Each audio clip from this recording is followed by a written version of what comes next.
Simon Fraser University in the backcourt for the Clan.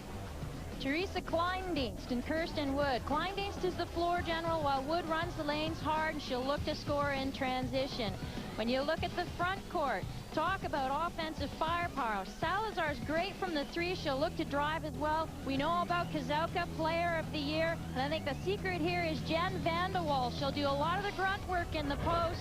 Very tough. University of Laval, Rougier in the backcourt. Girard and Pedno. This is a very quick backcourt with some firepower on the drive. Girard had 16 against Brock and was 8 for 9 from the free-throw line. In the front court, Isabelle Grenier. I think the story, José Lalonde, be very tough underneath. Bellavance, very good from the high post position, will dive a lot, has had a great tournament to this point. Linda Marquis is the Laval coach. She's in her 17th season. She was the coach of the year in 2000 and 2001, and this tournament is her best performance thus far at the Nationals.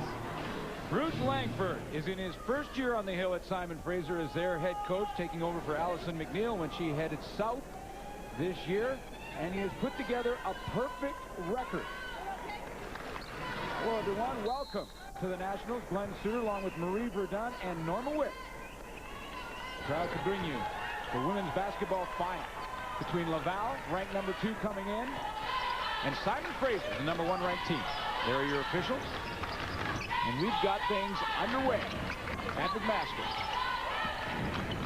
Laval takes first possession.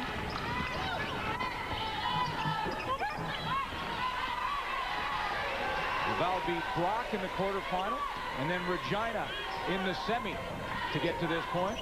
Simon Fraser knocked off McMaster in the quarterfinal. As you see, Kazauka, the player of the year, with the putback and the first points for Simon Fraser. And then the Clan knocked off Winnipeg 72-51 in their semi.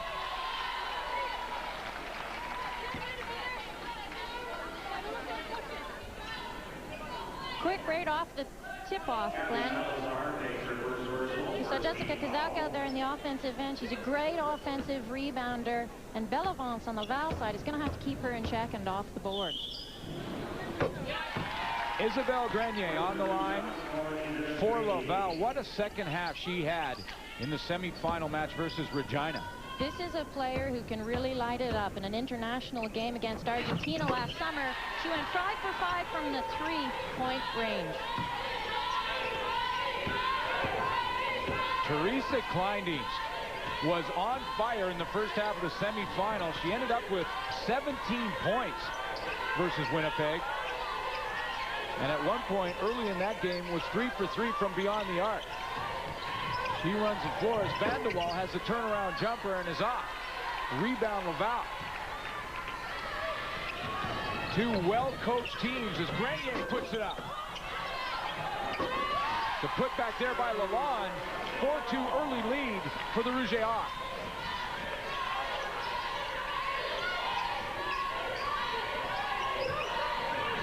This is Teresa Kleindienst. She tries for 3. That's out. And again, another defensive rebound for Laval. Pedno sets things up. Grenier looking to shoot. She's got an open look. And just off. Rebound. Grenier looking to find her legs early in the game. You got to take those shots. Eventually they'll drop. Teresa Kleindienst with a nice move. Drives baseline, finds Van der Waal. Tough bucket underneath. That's what Van der Waal is very good at. She will stick with things in the post to create some offense for SFU. 4-4 early in the first half of the gold medal game. They're playing for the bronze baby. Little turnaround by José Lalonde.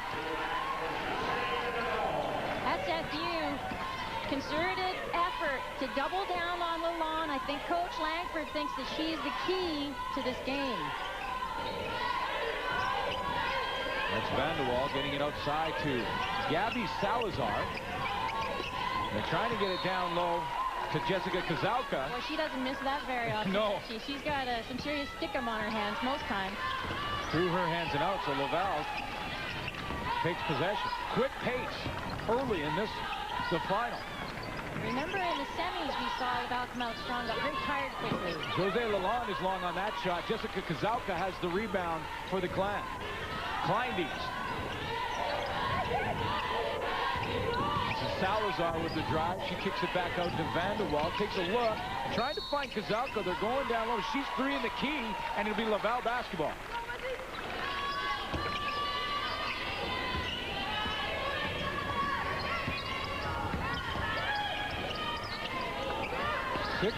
Rouge R. Simon Fraser University did not lose a game all season. 34-0 for the Clan. Very difficult to play under that kind of pressure, as Coach Langford alluded to earlier in the day. It's 8-4 Laval. They're on a 6-0 run. Kleindienst tries to break it. She drives the lane, gets it off to Vanderwall. She misses, and Laval has the rebound.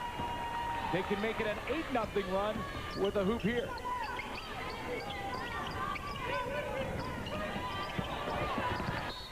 They try to go down low. Gabby Salazar got her hand on it, knocked it out. 19 on the shot clock.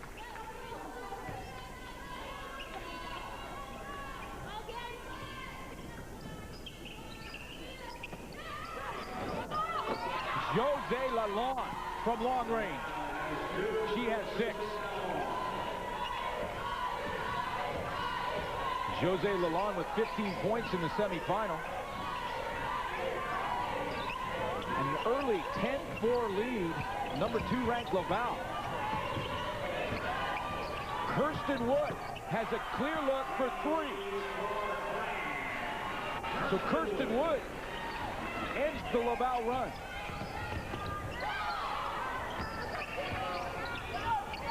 Sullivan gets to the Grenier. Nice pass underneath to Lalonde. 12-7 early, 8 for Lalonde.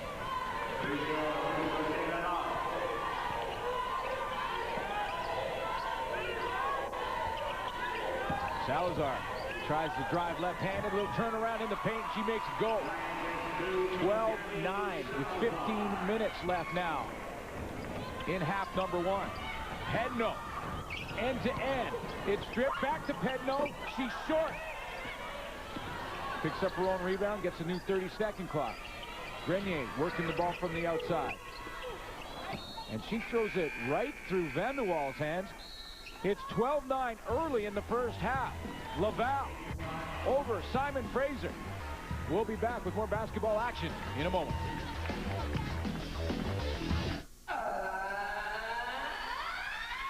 The beat kicks, then I start rocking. Rock it like this. The beat kicks, then I start rocking. Rock it like this. Woo! The beat kicks, then I start rocking. The beat kicks, then I start rocking. Rock it like this. Woo!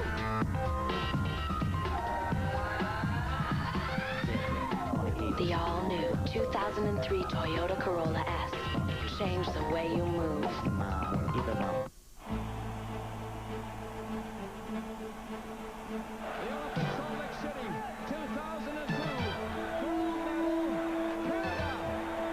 Just experienced Team Canada's greatest victory. And now you can own a piece of hockey history on video or DVD with Gold Rush 2002. For almost 2 incredible hours, you'll go up close with Team Canada, starting with last year's camp, through to Salt Lake City, and the gold medal podium. Gold Rush gives the hockey fan all the awesome game-by-game highlights, plus the dressing room drama you won't see anywhere else.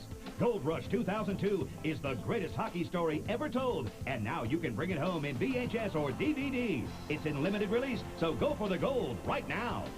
Call the number on your screen or log on to hockeyonvideo.com. Mail order, send a check or money order for the price soon, plus applicable taxes and $5.99 for shipping and handling to Gold Rush 2002, 481 University Avenue, Suite 705, Toronto, Ontario, M5G 2E9. Welcome back to McMaster University. If you notice the quick pace to the start of this game, there are some rule differences in women's basketball. We're just catching our breath. Marie, why don't you explain them? Quick is understatement. I think the two key things to note is that the referees don't generally handle the ball in the backcourt, which really speeds things up when there's a transition. And the key is wider. It spreads the floor out a little bit more action in the offensive end, Glenn. A quick pace, just 5 minutes in. Vanderwall close to a steal, but knocks it out of bounds. 22 on the shot clock. Lots of time for Laval, who have a 12-9 lead. Much in thanks to Jose Lalonde, who's got 8 points already. She's got 2 rebounds.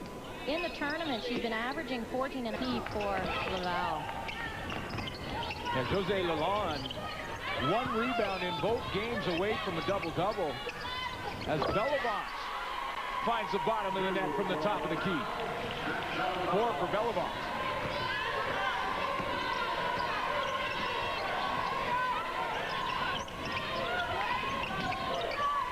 Gabby Salazar for 3.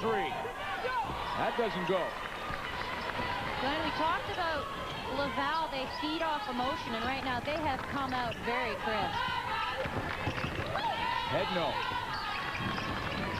Very, very quick pace of this start as Grenier with the no-look shot. There's what Grenier's good at. She'll give you a little jab fake, pull it back. She doesn't need time to get the shot off, and she'll just crank it. 4 for Grenier.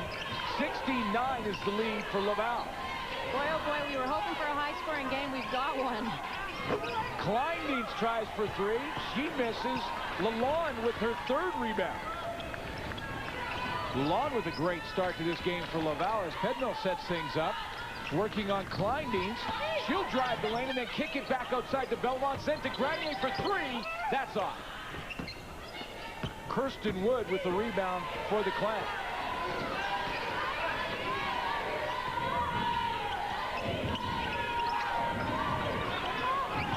Down low now. First time they've really tried to post up Jessica Kozauka, and it works effectively for the Clan. Definitely have to get the ball inside to Kozauka. She'll just turn around. She's got so much size advantage, you can't stop her.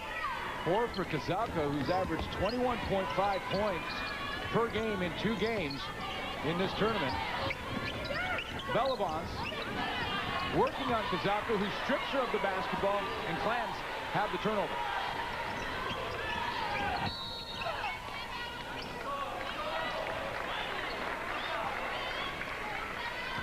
Isabelle Grenier does not leave a lot of time to get her shot off. She'll give you a little jab fake, what she's going to do here. Pull back, and look at Salazar caught out of position. You can't possibly avoid making an adjustment there because she's so good at the fake. Second foul of the game for both teams. That last foul on Elodie Girard, who will go off and take a break. First substitution made of the game. And in comes Julie Dion for Laval. Glenn, we should mention that Julie Dion is the only graduating player for Laval. Yeah, all their starters, Laval lineup, will be back next year, including Isabelle Grenier. Right. So there is Julie Dion, you just mentioned. Dion played 20 minutes in the quarterfinal, 19 in the semi.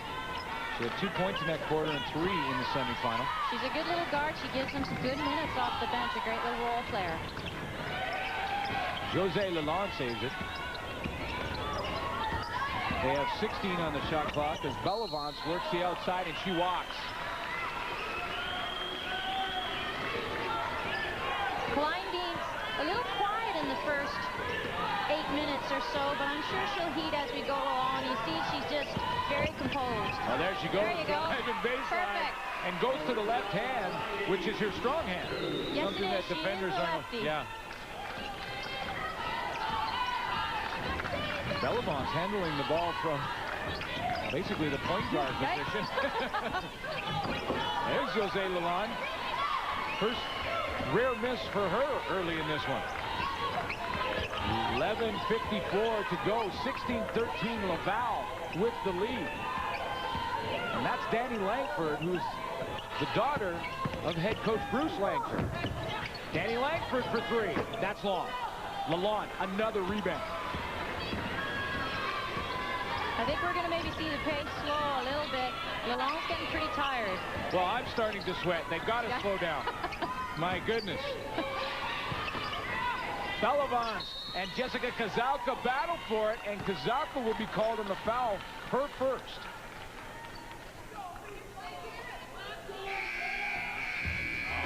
Laval out to a 3-point lead on the #1 ranked SFU Clan. We'll be back to the second half of the first half.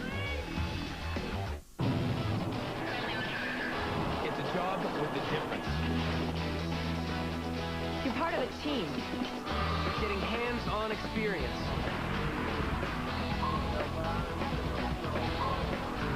Sure, there are easier jobs, but with us, you see the world. You make a difference. the Navy. Think about it. Maybe this is the challenge you're looking for. Strong, proud, today's Canadian Forces. A message from the Government of Canada. Future Shop service specialists install more than hardware and software. They install possibilities.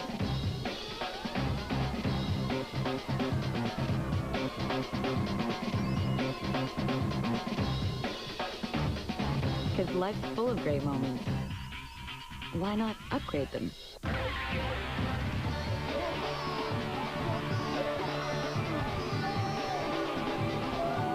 Future Shop. You'll like what the future has in store. Contentment reigns, thanks to the consistent warmth of natural gas heating. Efficient, reliable, affordable. For heating, hot water, and cooking, you're always comfortable with natural gas.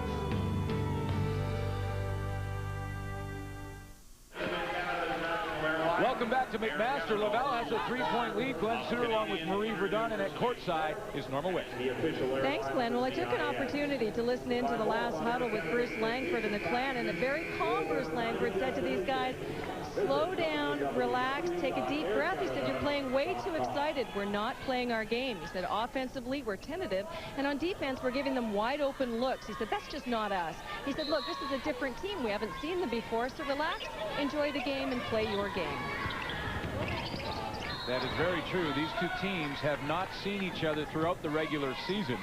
So we'll never played each other before in the history of women's basketball. That's right. It came close. Allison McNeil was trying to set up a tournament play with Laval, but it just didn't happen last year. Of course, Allison moved on to the University of Oregon. He's also our senior national team coach. Chantel Foray getting a chance for some minutes off the bench. She had 13 minutes in the quarterfinal, 9 in the semi. So she comes on, and she will give Chantel Bellevance a bit of a breather. As Kazalka gets it down low, she gets the hoop and the harm. Awful tough to stop underneath the basket.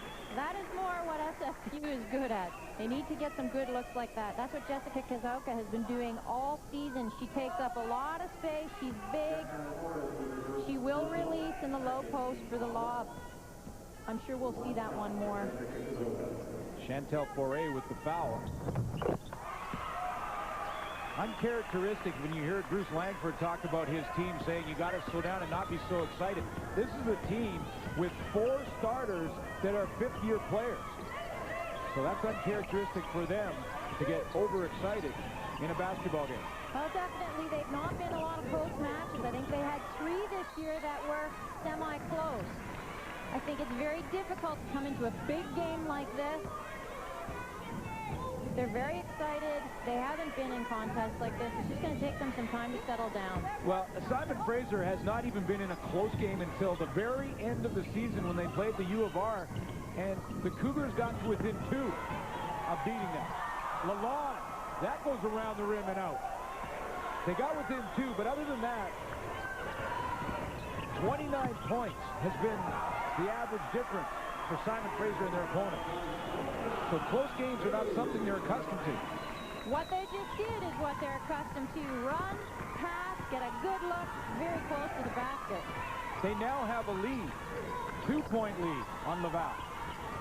18-16, a 9-0 run for Simon Fraser. You will be successful if you run the floor in transition. This is an example of it. Long pass and a little scoop pass right underneath for Kazauka, who's just waiting. She got the ball right in the belly. There was nothing to do but catch it and shoot it. Jessica Kazauka starting to make her presence known in a big way. One of the things about SFU that a lot of coaches have scouted is that they will break you down in the defensive end. They force you to play a good 20 seconds of defense, and they haven't done that yet to this point. We'll probably see a little bit more of that now. Kazauka 9 points and 4 rebounds so far. She'll get a breather on the bench. Good defense there from Pedno. But the Clan got the rebound, and it's Kleindienst. Little move on Pedno. She drives and then kicks it to the outside. And that is Morgan McLaughlin who comes in. She split the post at the top, drew the help and then dished. Perfect. McLaughlin in for Kazauka. And now Pedno working on Kleindienst. This has been a good matchup so far early in this game. Grenier, nice crossover dribble, drives the lane, underneath, and it's good. She's going to the line.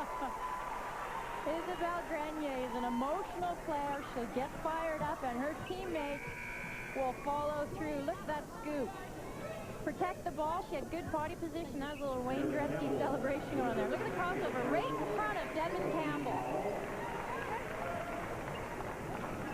Marie, you mentioned Grenier before to me before this game started and how she wears her emotions on her sleeve, and you can actually see when she gets fired up. The start for Simon Fraser in Kleindienst really doesn't do that. She's calm and cool the entire way. There's a very big difference between those two players. They're very effective. They both score a lot, but they just carry themselves differently on the court. But Grenier's basket ended an 11-0 run for Simon Fraser, and it gives Laval a 1-point lead. You can't help but get involved in what Isabelle Grenier is doing on the court and get excited with her. She's a great, great passer. And also a prolific They scorer. scramble for it. Sorry, Marie. They scramble for it underneath Annie Langford with the rebound. Kirsten Wood.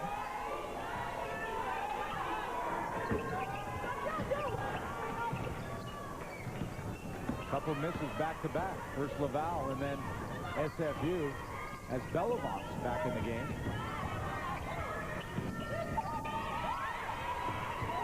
We're trying to find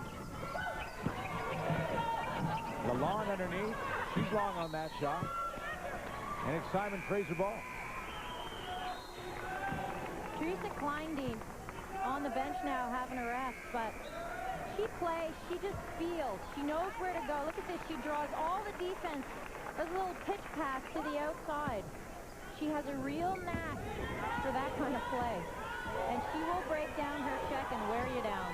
Great off the dribble, breaking down that defense like you just saw. And she gets a well-deserved rest as Kirsten Wood goes all the way across to Vanderwall, who nails a little jumper from about 10-2. Have you noticed how many times they do a cross-court pass along the baseline? It's a tough pass, but they seem to have mastered it.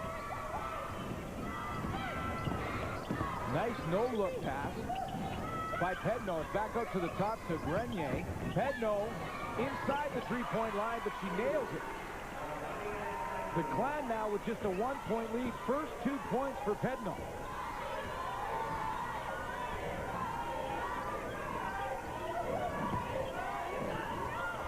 This is the type of final we expected when you get #1 ranked SFU and #2 ranked Laval. It's back and forth. A 1-point game with 7 minutes left in the first half. Pedno fighting through the trap. Nice no-look pass from Grenier. And Belovac's finishes. Nobody knew where that one was going. Apparently Grenier does not have to watch where she shoots or passes. No, that's the great thing about these two teams. We've got two of the most exciting players in women's basketball, and that's the kind of stuff they do. It's a great game for the fans. It's fun to watch. And Grenier with the defense on Salazar gets the turnover for Laval. Grenier down low.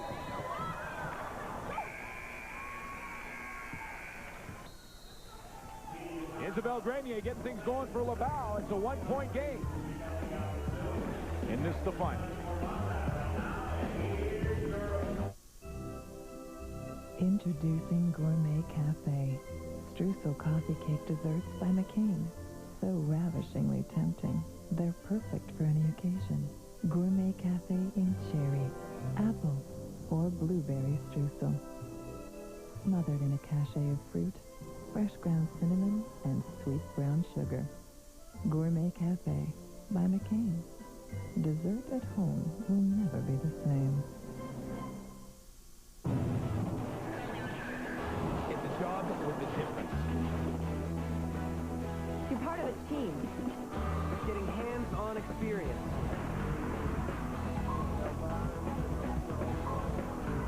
Sure, there are easier jobs, but with us, you see the world. You make a difference. The Navy. Think about it. Maybe this is the challenge you're looking for. Strong, proud, today's Canadian Forces. A message from the Government of Canada. Serenity is on its way at last, thanks to the instant hot water you get with natural gas. Reliable, efficient, easy on your budget.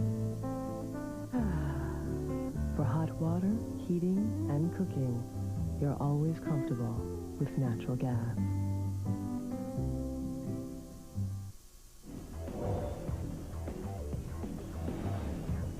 The 2002 CIS Women's Basketball Championship on TSN is brought to you in part by Enbridge. Together, we have the energy to make a difference. And by Source for Sports. With over 150 locations across Canada, at Source for Sports, we know our stuff. We're at the Nationals in women's basketball, the final at McMaster. Coming up following this basketball game, the Nokia Briar, draw number 5, Alberta and Saskatchewan. Vic, Linda, and Ray will have all the curling action. That's directly following this basketball game. Kleindienst is back on for the Clan, along with Jessica Kazalka, the starters, back on the floor. This is Kirsten Wood for 3, yes! Kirsten Wood hits a 3. SFU shoots about 90 shots a game, and 20 of those are three-pointers. Right now, they're 2 for 6 from 3 points. SFU in the semifinal shot 75% from beyond the arc. Unbelievable. 6 of 8. Kirsten Wood will pick up the foul. And Elodie Girard, her first. We talked about Elodie Girard and Marie-Hélène Pedno. They make an interesting backcourt for Laval because both really like to drive and dish, similar to what Kleindienst might do, but they've got a lot of firepower in their drive. Norma Wick was listening in on the Laval huddle at the break. Norma? Yeah, thanks, Glenn. Well, Coach was telling her team not to get punitive on offense. She said, you know, you're seeing daylight and you're not taking the shot, so take the open shot. On defense, she says, get back on transition. She said, we're getting caught up court, so quicker on defense. And also, she said, don't worry that they're in the game now. It's okay. You can play with these guys. You've proven that. And they should be in the game. They're a good team, but you can play with them. So stick with your game. Kazalka, where she is awfully tough to stop under the basket for another 2. She has 11. 5 minutes left in the first half. Oh. Damar. Unbelievable. Just snuck through there, had an extra step, and realized, hey, there's an open lane there. Carolyn Damar getting a chance to play.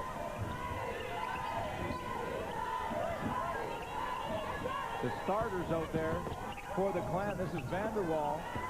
Not a good shot. Not characteristic of their offense. Pretty good defense by Jose Delon, and on transition, here comes Girard. Missed the layup.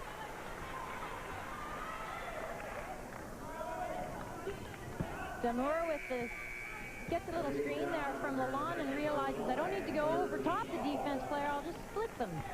2 fouls for Elodie Girard. Coming off the bench. And notice that Laval is wearing a number 14 on their jersey.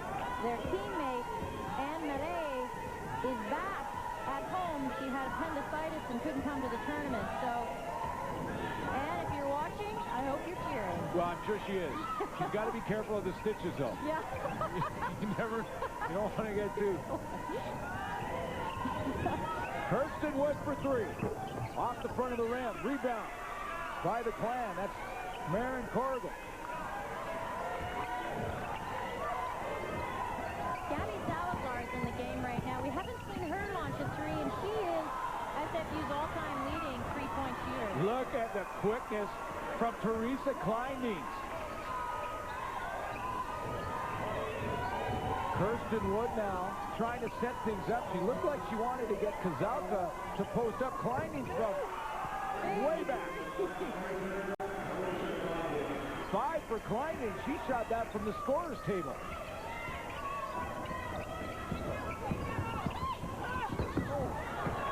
getting physical now underneath as Demores and Salazar collide.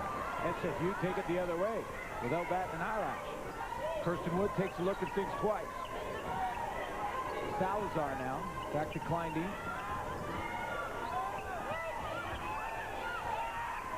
Now they go down, though, to Kazalka, and she turns around and nails it. 13 for Jessica Kazalka. All kinds of trouble now for Laval, just bringing the ball up the court. 32-26. Kleindienst starting to get in the zone from outside. They have the lead. We'll come back. In your time, you've seen big change. Had big heroes. And big ideas. You made a big noise. You loved big. You laughed big. You lived big moments. Are you going to settle for small now? The Chevrolet Impala. Big, where it really matters. Inside.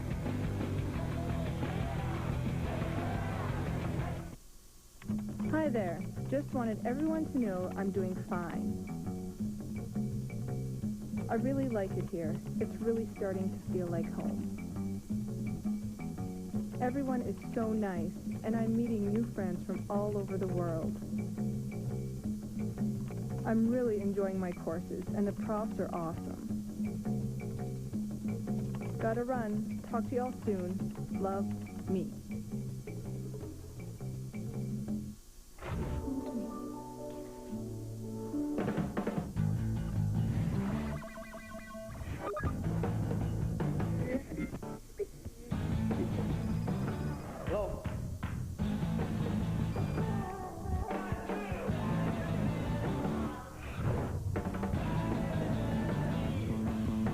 Introducing the V-Box.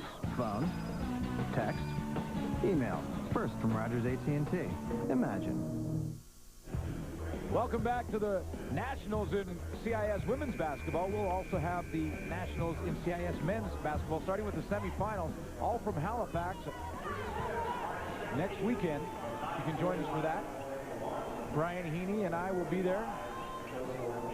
TSN very proud of their involvement with CIS sports, women's and men's. Lisa Kleindienst starting to get things going from the outside. Kleindienst this season versus Trinity Western. Her career high 45 points in the game. Rose Lalonde. She had the quick start and looks like she's back. On the other end, Isabelle Grenier had 45 against U of P last season as well. Can you imagine if we get to that point today? Yeah, well, both have got a good start. How about two 45-pointers? We head to Halifax. I'll be working with Brian Heaney, who, of course, holds the record in men's basketball in CIS. He was at Acadia. He put up 74 points in one game. Wow. And at that time, they didn't have a three-point line, I don't think. How could you possibly put up that many points? Amazing. I think he was hogging the ball. Maybe it was 1-on-0. Yeah. Kleindienst slows things down. Kazalka from the top of the key. No. They battle for it underneath. Laval wins the battle. It's Grenier. Kleindienst again from behind with another steal. Tremendous quickness. Grenier didn't see her. Well, you can hear the fans there. They wanted a foul on Isabelle Grenier. She came back with a poke check on Thompson, or Kirsten Wood, rather. 4-point SFU lead. Looking to complete the perfect season. A win here would make it 35-0. Kleindienst's strips going to the hoop by Pedno. 1:47 left in the first half. And Laval can get it to 2. Pedno loses the handle, working on Kleindienst. She'll take the ball and slow things down to Salazar. I think that's about the third steal Kleindienst has had. She's very, very good. One thing she knows, she can poke check from behind. Not such a good thing. Coaches don't like that, but she'll strip the ball quite often. Bellavance puts her hands up in frustration as Kazalka gets another easy bucket underneath.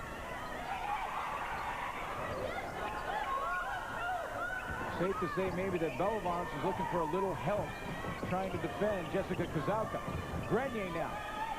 Oh, great no look underneath the pin note. There's the Marquis. You got to be happy with that one. What a pass from Grenier. You cannot teach that. That comes from playing the game and understanding positions. 5 assists for Grenier. None better than that one. Kleindienst for 3. 8 for Jennifer Teresa Kleindienst. Kleindienst and Grenier, teammates last summer on the senior national team. Both went to Brazil for the World Qualification Tournament.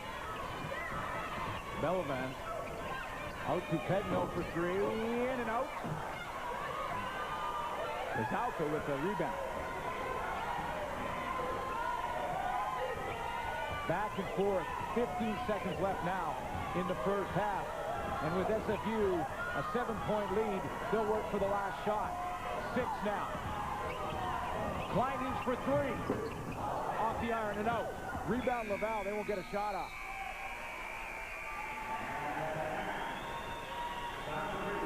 Great first half from Isabelle Grenier. The no-look pass to keep Laval in it. Right beyond Gabby Salazar. She just let her guard down and thought that Grenier was straight up, and Teresa Kleindienst comes back right away and answers. Kleindienst, amazing, not very big, but she can get that shot off quite easily. It has been back and forth all game long. And Norma Wick is with SFU head coach Bruce Langford. Well, Coach, Laval came out with a lot of emotion as you expected and kind of got your girls back on their heels a little bit. Yeah, I thought we came out a little nervous. Was kind of surprised. First time down, we had a really nice possession, and then probably the next 5 or 6 times down, we didn't make very good decisions. We weren't moving. We were a little tentative. I thought we played a little harder since then, but we still haven't played as well as we can or will in the second half. Keys to the second half. Exactly. The game's nowhere near over. The hardest part's yet to come, and we need to be poised and ready for the second half.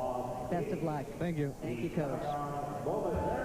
Laval had the early lead. Simon Fraser calmed down, fought their way back. They're now up by 7.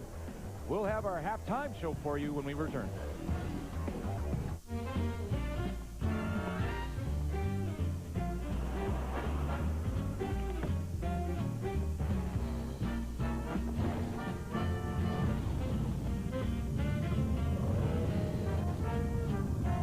The 2002 Pontiac Montana, with the added traction of Versatrack all-wheel drive.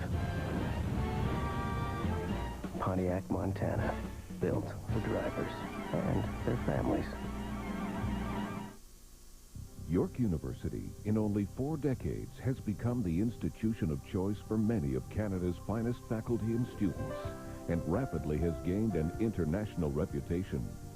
The York community works together to create an environment that promotes learning and scholarship. York University is known for innovation and for teaching and research excellence. York University, where innovation is a tradition. Grand Marnier, in a margarita, in a cosmopolitan, on ice. Consider Grand Marnier. It changes everything.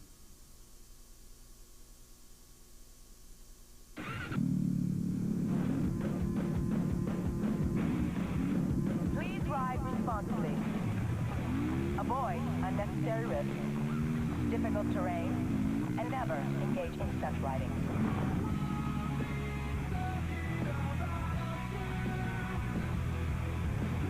ATV Off-Road Fury. Get it when you buy the PlayStation 2 computer entertainment system.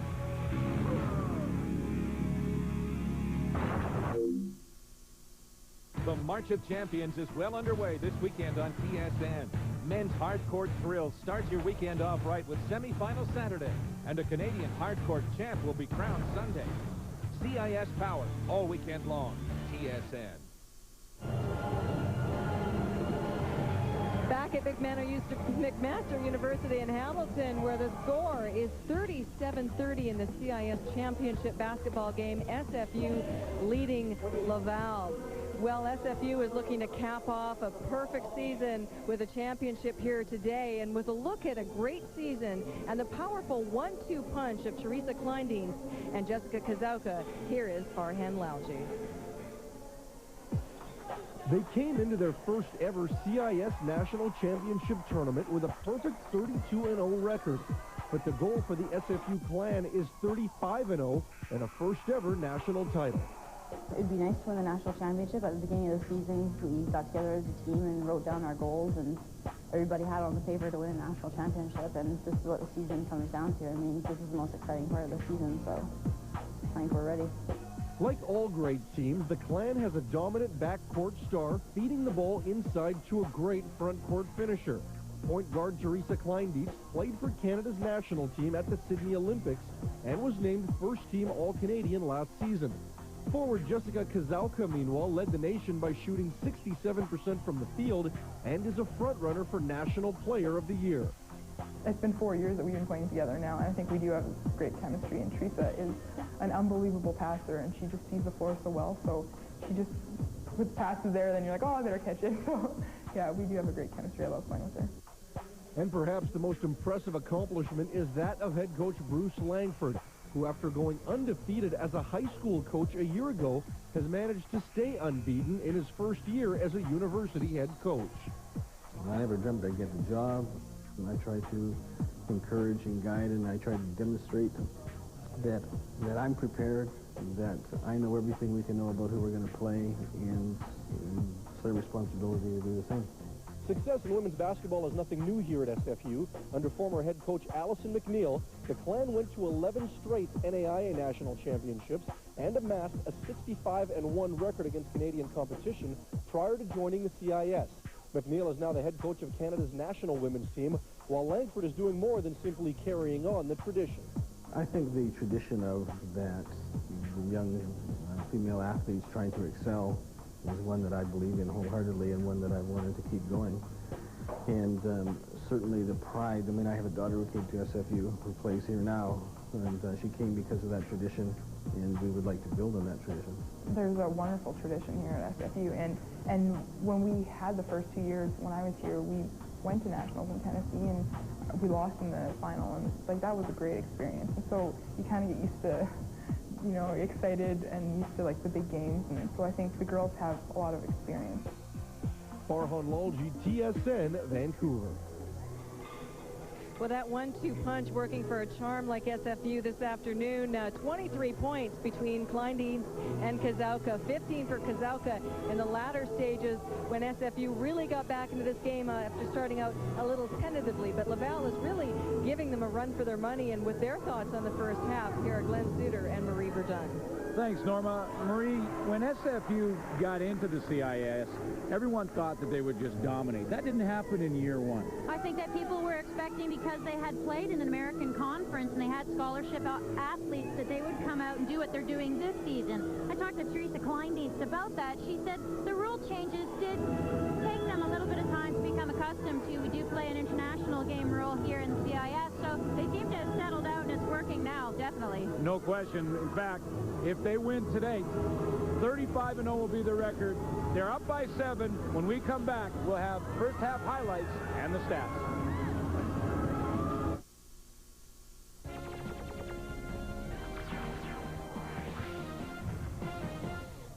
Everybody, welcome back to the CSN Newsroom. I'm Corey Warren. Heading into today's game against the Capitals, the Edmonton Oilers were 2 points behind the Dallas Stars for the 8th and final playoff spot in the NHL's Western Conference. We'll show you what's going on. Already 1-0 Oilers. Jochen Hesch with a nice feed. It's Todd Marchand who beats Olaf Kolzig. 2-0 Edmonton. Caps cut it to 2-1. Then Glenn Metropole chips the puck ahead to Peter Bondra.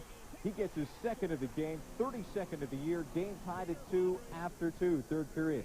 Ken Klee shot corralled by Dmitry Kristich in front, who backhands it past Tommy Salo. 3-2 Caps, 4-2 for the Caps was the final. Other scores to tell you about. Buffalo beats Detroit 5-1. Dominic Hasek gets pulled after the second period as he allowed 4 goals in his return to Buffalo.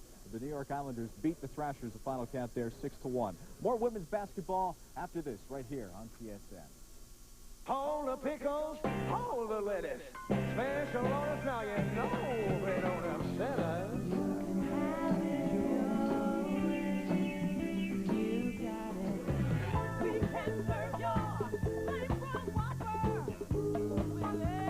gotta get a whopper.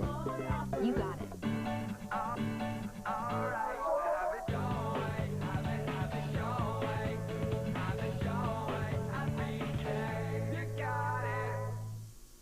Endless summer awaits, thanks to the spa and pool heating, cooking, and lighting of natural gas.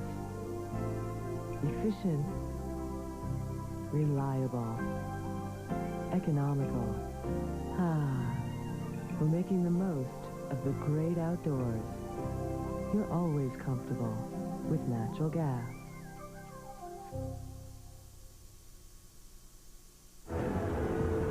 Well, it's SFU by 7 in the gold medal game, and the best players have been the best players in this one. Isabel Grenier and Teresa Kleinding.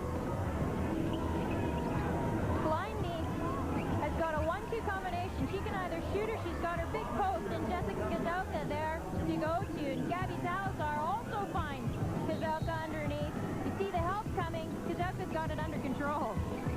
Nice drive here by Grenier, who just decides, like, wait a minute, I've got to answer. Watch this pass. No look, scoop around, wide open underneath. Maybe Isabel Grenier, though, shouldn't back up this far on Teresa Kleinding. Teresa Kleinding can shoot from a long way out, definitely. It's been a great half of basketball. You can see the three-point shots from SFU. 12 already on the game. Hit 4 of those. Yeah, Laval, not as many. Other than the three-point field goals, you're looking at rebounds, turnovers, and field goal percentage almost bang on. You know, the question I would ask, Marie, is Laval, when they look at the score, they played a great half of basketball. They're still down by 7. Do you think they're frustrated right now? I don't think they should be. Most teams have been beat by 30 points this year by SFU. I think they know they're in for a tough game. They'll stick with it. They're younger than SFU. I think they need another half to go. They're not going to back down. They're very much in this game. Well, we'll see what happens in the second half. But right now, the Simon Fraser clan have a 7-point lead. They're playing for the gold medal, the bronze baby in CIS women's basketball. Stick with us.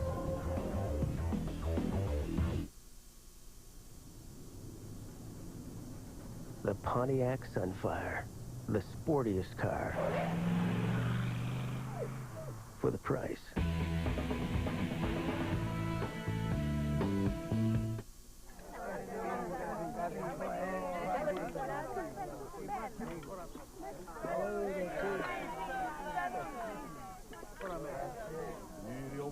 Quando è bello, io tanto sentimento come tua che tiene in mente. New from McCain. McCain International Thin Crust Pizza. Taste being there. It's a job with a difference.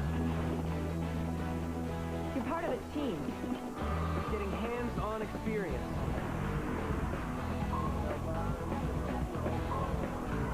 Sure, there are easier jobs, but with us, you see the world. You make a difference. The Navy. Think about it. Maybe this is the challenge you're looking for. Strong, proud. Today's Canadian Forces. A message from the Government of Canada. Grand Marnier in a Cosmopolitan, on ice, in a Spanish coffee. Consider Grand Marnier. It changes everything. We have more basketball action for you next weekend. Starting on Saturday, the semifinals in the CIS Men's Basketball Nationals from Halifax. Things get going Saturday, 4 o'clock Eastern, 1 o'clock Pacific. I'll be there along with Brian Heaney. And right now, Norma Wick is with Coach Linda Markey. Well, Coach, your team was right with these guys all along the first half. You must be very pleased. Yeah, I'm pretty happy. Like, SFU shot the ball really well. Teresa Kleinding plays an amazing first half. I mean, we were going to try to put more pressure on her. We weren't supposed to front Kazelka, but we did. I don't know why. Maybe there was a misunderstanding, so we'll see with that adjustment as well how we'll go. They're down a little bit right now. Are you worried about their confidence, about keeping them in the game and getting them back up into a lead? No, they're fighters. I know that they're going to give their best. Hopefully they won't get mentally tired. That's maybe my first worry. But if they stay focused and think about the little things, I'm not worried. Best of luck in the second half. Thank you.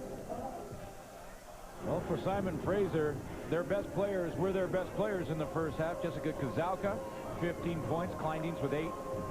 A big 3 right at the end of the first half for Kleindienst.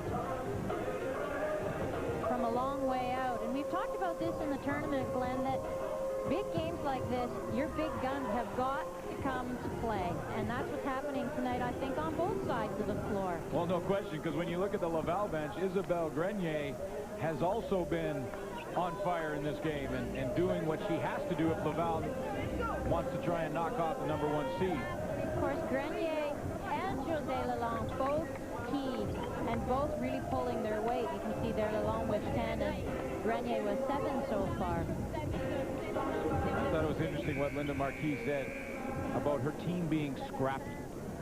And they're going to have to be scrappy, create some turnovers. Pretty solid SFU Clan team.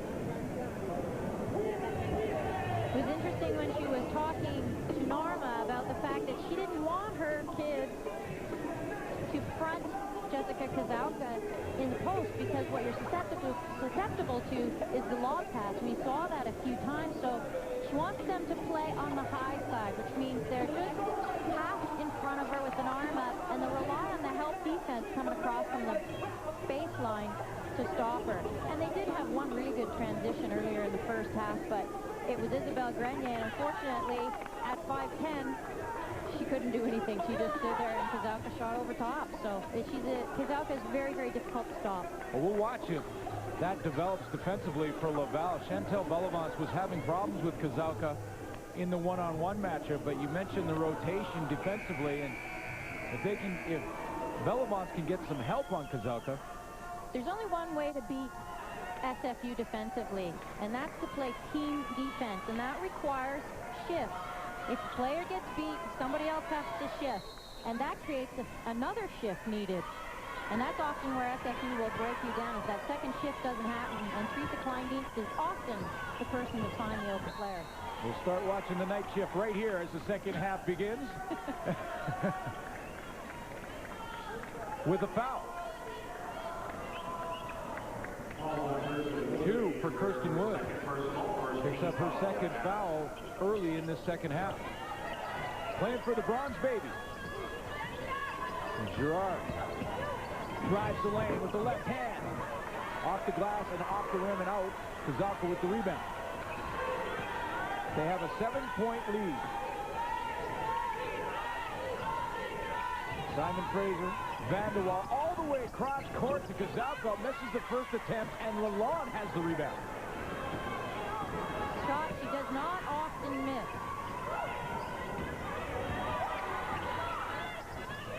This was the starting 5 for both teams as they try and get the ball to Isabelle Grenier and do another no-look pass. Isabelle Grenier does not look. It's awful tough to defend. Lalonde can't finish, though. 7-point lead. This is Kozałka down low, and forget about it. Lalonde, no chance to stop Kozałka. She has 17 with a full half to play, basically. Look at Kleindienst's battle for the basketball with Petno.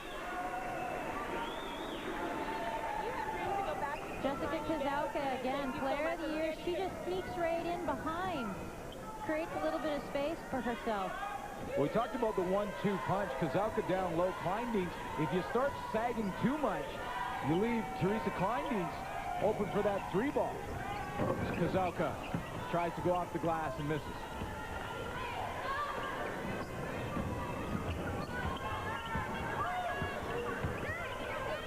Girard up top. José Lalonde with the drive. Can't finish. Off SFU, new 30-second clock for Laval, and Grenier will inbound. 9-point lead for SFU, a key possession now for Laval. Lalonde, little hook shot, way short.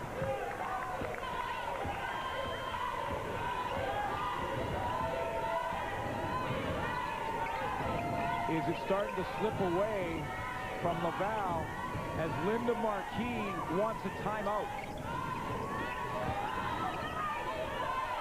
They're cutting through the key. Vanderwall cut through, didn't get the ball. Now she does on the post. Turned around jumper, nails it. 6 for Vanderwall. Timeout called by Linda Marquis.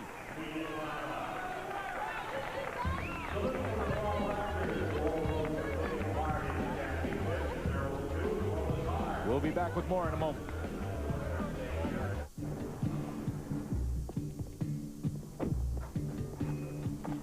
Change for $1. Sure. Introducing the all-new Chevy Avalanche. The only vehicle that changes from an SUV to a pickup. Thanks.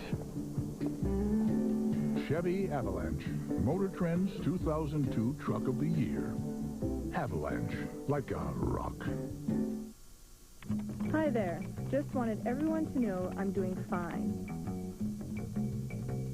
I really like it here. It's really starting to feel like home. Everyone is so nice, and I'm meeting new friends from all over the world. I'm really enjoying my courses, and the profs are awesome. Gotta run. Talk to y'all soon. Love, me.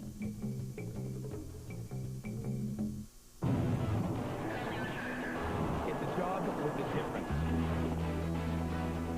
You're part of a team.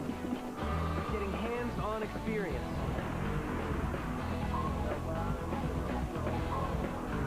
Sure, there are easier jobs, but with us, you see the world. You make a difference. The Navy. Think about it. Maybe this is the challenge you're looking for. Strong, proud. Today's Canadian Forces. A message from the Government of Canada. The Clan have an 11-point lead. Head coach Bruce Langford not only has the best player in Jessica Kozałka, he also has, by the way, Teresa Kleindienst.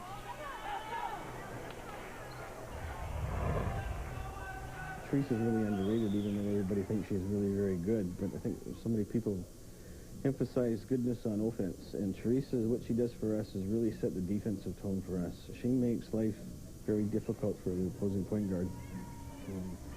And she often can get in their head. She can often create doubt in their mind. And that huge psychological factor to the other team is really, really good. Couple steals for Kleindienst as Bruce Langford talks about her defensive abilities. Yeah, we have definitely seen that tonight, and she's best in the open court facing a point guard bringing up the ball, and I think we talked about that earlier in the game.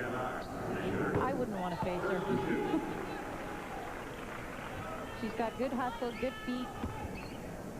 And she's been matched up with Marie-Hélène Pedneau. Yeah, that's no small task for Pedneau to have to face that in the offensive end. Of course, it likely takes away from Pedneau's offense with Kleindienst's great defense as well. So here's Gabby Salazar. Pull-up jumper from about 8 feet, nails it. And this one is starting to get away from Laval. Why not get the ball in your star's hands? She has to get rid of it, though. Bellevon's now with it.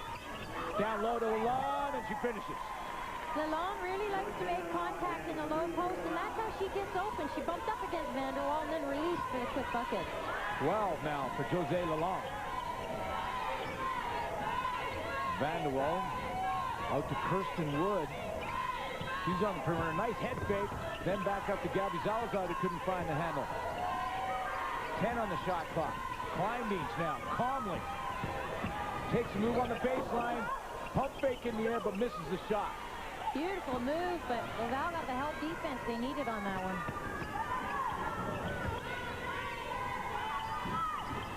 (43-34) now.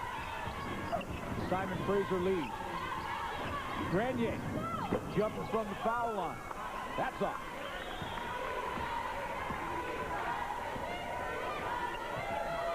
Kleindienst quarterbacking things offensively for Simon Fraser.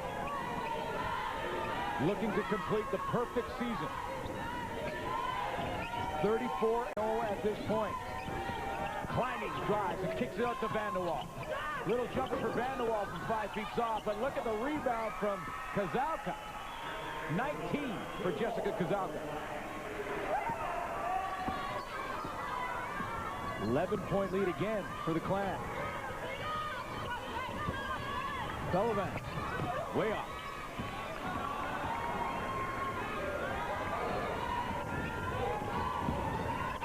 Vanderwall, the long pass from Kleindienst. 8 for Vanderwall. They have so many weapons, Marie. They do, and it looks like it's getting away from Laval. This is a very key possession. They've got to slow things down, work their offense, and get a good shot. 15 minutes left in the season.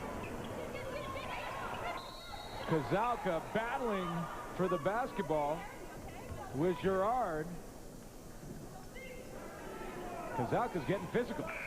Kozalka on the offensive rebounding is awesome. Look at that. She's got great hands, and because she's so tall, she just rips it down, and she's got it down to a fine science to put back right away. Jessica Kozalka now 1 rebound away from a double-double. She has 19 points, 9 rebounds. Belovance with the turnaround. She's missed a couple back-to-back now. Maybe tiring a little bit working on Kozalka. Gabby Salazar getting worked on the bench. Looks like her ankle. She went down hard on that last possession and was really slow to get up. Look at the position from Kozalka on the backside of that long shot from Kleindienst. 21 for Kozalka. We still have 14 and a half minutes to go. And 10 rebounds. She's got the double-double. Foul there on Kirsten Wood. That's her third. 14 minutes left. You know Bruce Langford doesn't want Kirsten Wood to pick up a fourth early, so she'll sit down and Danny Langford will come on.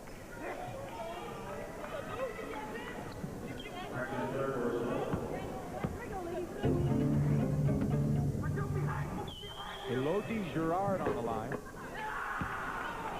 Every point so important now for Laval, who trail 49-34.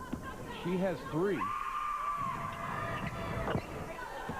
And the problem here for Laval is really SFU's inside game. Danny Langford now in the game for Kirsten Wood. But it's Kleindienst trying to little 2-woman game down on the side with Kozalka. That's not there, so they're swinging around. Now it's Vanderwall looking for Kozalka. She's not there. Drives baseline, gets it to Kozalka. She's fouled by Pedno. Vanderwall, very smart. She took the baseline drive, drew Lalonde away from Kozalka, and then just a little pitch pass there. The largest margin of victory in a Simon Fraser win this year was in their first game.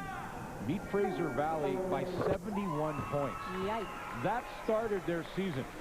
Now, their last game of the regular season was their closest against the U of R. That's right. That was within 2. 29 points has been the average difference between SFU and their opponents. They did have a couple squeakers along the way versus Winnipeg. They were tied with about a minute to go, but went maybe for about an 8-point lead. Winnipeg picked up the bronze medal, beating Regina last night. Teresa Kleindienst can't believe that there wasn't a whistle on that. Grenier now again not looking this time. That pass just off the mark. Vanderwall comes up with it. 51-35, 13 minutes remaining. Actually, Grenier wasn't looking, and neither was Maria Lampedno. She had no idea that was coming. Kleindienst playing in her last university basketball game. Probably a very good chance that she will go on to play basketball beyond this game. Not at the university level. Danny Langford down to Jessica Kozalka, out to Kleindienst. 1 on the shot clock. Good team defense by Laval. Maybe this could turn things around and give them some momentum. I don't think Kleindienst realized the shot clock was that low. Kleindienst, you're right. She's got a big future after CIS basketball. She's a member of our senior women's national team, and she is an Olympian. She was at the Sydney Olympics. Likely has another Olympic cycle within her, I'm sure. Jessica Kozalka taking control of this game along with the other half of that combo, Teresa Kleindienst. Kleindienst takes a look for the long pass and now delivers it to Devin Campbell. She tries to go underneath to Kozalka and be Laval ball. Well, Bruce Langford in his first year, awful happy to have the best player in the game on his team. I think that Teresa's our most outstanding player. I think that Jessica might be our most valuable player. And most valuable because she provides a uniqueness that we don't get with anybody else with Teresa. Teresa, we can get a little bit of one-on-one from Devin, a little bit of the passing and shooting from Danny. But Jessica is a post that is very tough to defend. She offensive rebounds better than anybody. She has the nose for the ball and is able to go get it. 22 points so far and 10 rebounds for Jessica Kozałka. Vanderwall with the jumper from 10 feet. Good. Grenier. And Devin Campbell almost got there. 53-37 Clan. 20 on the shot clock. Girard tries to get into Bellevant. Stolen by Jessica Kozałka, who's doing it all now. Kozałka from Regina. Went to Laval High School in Regina as Devin Campbell tries. There's Kozałka, another board, and a putback. 25 for Kozałka. She will be back. She's got another year of eligibility. The only starter for Simon Fraser that will be back. Jessica Kozałka has taken control of this game for Simon Fraser. They now lead 55-37. Kozałka has 25. We'll be back with more in a moment.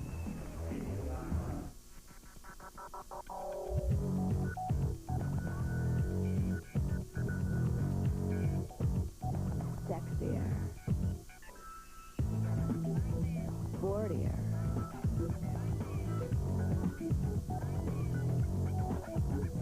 The reinvented Camry SE. A good thing just got better. Sweet.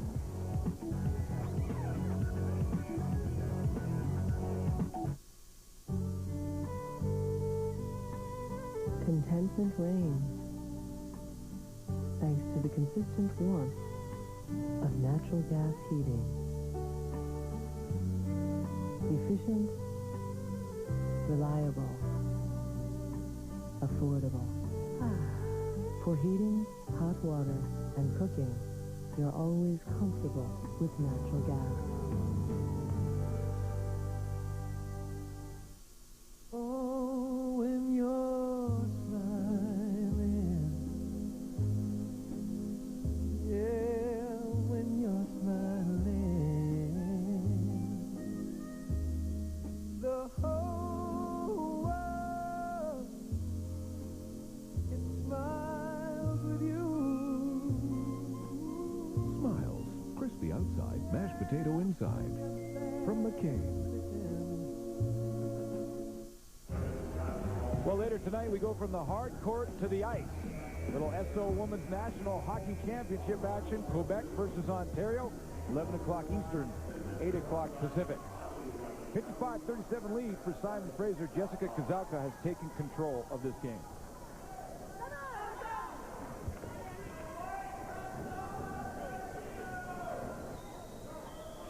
A 12-3 run for Simon Fraser. And she's pointing at herself saying, I've got...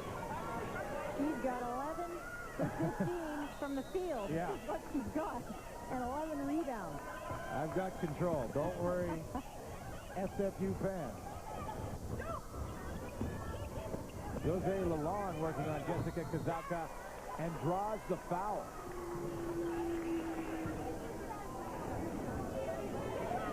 Her second. Jessica Kozałka's second foul.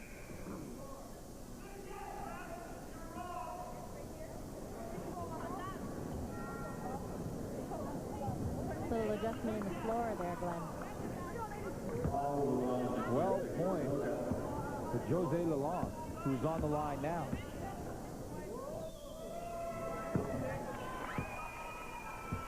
Laval really needs to slow SFU down. They need to go back to their inside game, but I think where they're struggling is defensively against Kozałka. They need more help defense. They've got to get her off the block early. What about the thought of a little full court pressure from Laval. Well, the thing about full court pressure with Laval is they've had so many injuries throughout the season. They haven't had a full roster. They haven't had a lot of time to perfect the press. And against a team like SFU, boy, oh boy, are you susceptible to getting beat by a layup at the other end.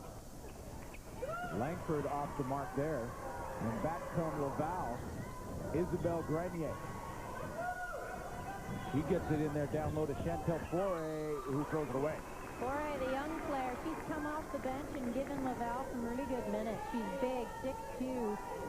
Not quite the right decision, especially when Laval has gone the last 5 minutes with just one field goal. 10:33 remaining. Laval have had their problems in the Nationals. Last year ranked #1, lost in the quarterfinal to the U of A. That was a banger. That was a long way out for Devin Campbell. 55-38. In fact, in the last 8 appearances by Laval in the Nationals, they did not win a game until this year. It has been that tough for Laval at this tournament. This is a different kind of basketball. It truly is March Madness. And things change when you get to the national level. Down low to Jessica Kazalka. Good defense there by Jose Lalonde. Kazalka wins the battle for the boards and then throws it out of bounds. Better on the defensive end. They had a little more help there. And Linda Marquis thinks she should have an over-the-back call. 15-point SFU lead. Grenier now drives. Tries to go up and under. 17 on the shot clock, and Laval keeps possession. Grenier trying to do everything she can to get her team going. Maybe a little too much. 9:30 left. Playing for the Bronze Baby.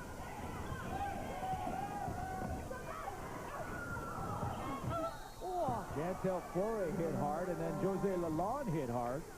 They're both hanging out on the floor. That was a really hard hit on Lalonde, and Foray got it off the pass. That's the third foul for Jessica Kazalka. 9:24 left, and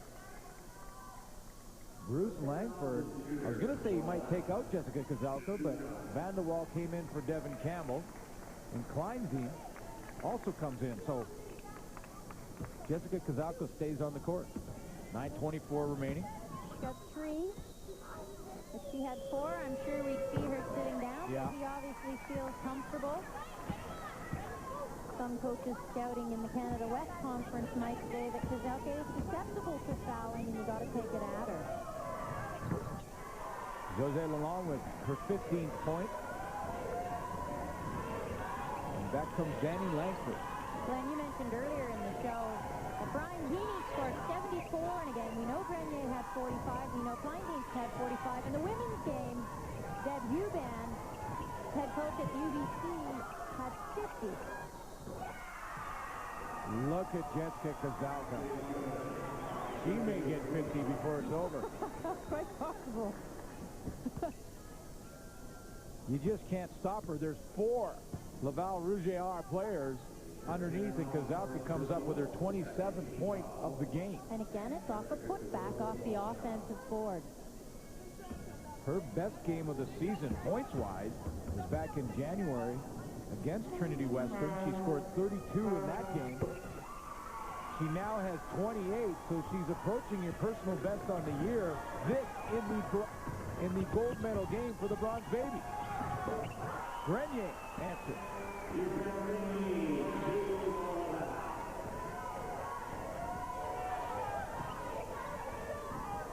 8:47 remaining. 14-point lead SFU. Van der Waal from the foul line. She drives the lane, tries the jumper. Good defense by Lalonde, and Grenier has the turnover.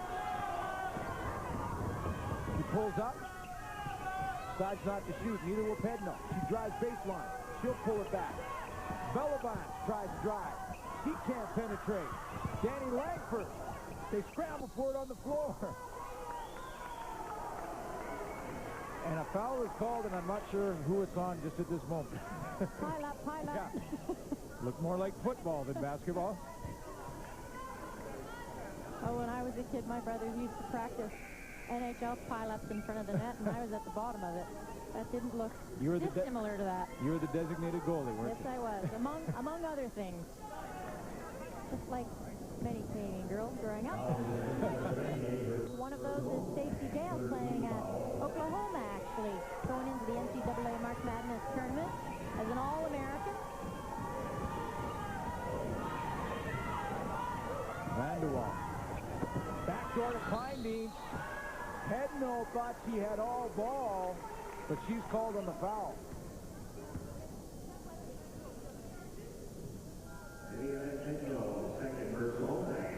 Jessica Kozałka coming into this game averaging 21.5 points, 8 rebounds on the tournament. She has now in this game approaching 30 points. We will find out shortly who the MVP of the tournament is. I don't think that question mark there on that last board is too far off. Yeah, you know, Kleindienst has taken a run at it. Grenier played great for Laval, but hard to dispute the play of Jessica Kozałka. Well, I can tell you from a coach's point of view that you just want your big players to come in and do well, and there's no doubt Kozałka's the player of the year. He proved that today and throughout the tournament. He posts up now, but Kirsten Wood can't get it to him. Kozałka picks for Kleindienst. Kleindienst tries the baseline. She can't get there, so she kicks it back over to Kirsten Wood, who passes it in the air to Vanderwall with the turnaround. That's short. Jessica Kozałka has been the star for Simon Fraser. She has 27 points. The Clan have a 58-44 lead. We'll be back. 7 minutes to go.